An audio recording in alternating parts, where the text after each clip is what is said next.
আসসালামু আলাইকুম।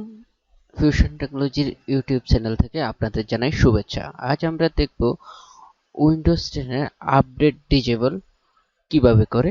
প্রথমত আমরা মাই কম্পিউটারের উপর রাইট বাটন ক্লিক করে ম্যানেজ নামে অপশনে ঢুকবো। তারপর আমরা সার্ভিস অ্যান্ড অ্যাপ্লিকেশন এই অপশনটিতে ঢুকবো। তারপর আমরা ঢুকবো সার্ভিস এই অপশনটিতে। তারপর আমরা নিচের দিকে স্ক্রল করতে করতে খুঁজতে থাকবো উইন্ডোজ আপডেট নামক অপশনটি। নিচের দিকে আসতে থাকুন। এই দেখুন আমরা উইন্ডোজ আপডেট নামক অপশনটি পেয়ে গেছি। এখানে ডাবল ক্লিক করব। এখান থেকে অটোমেটিক দেওয়া আছে, আমরা কি করব, ডিজেবল করে দিব, দেন অ্যাপ্লাই, দেন ওকে।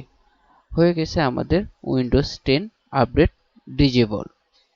ধন্যবাদ সবাইকে আমাদের সাথে থাকার জন্য।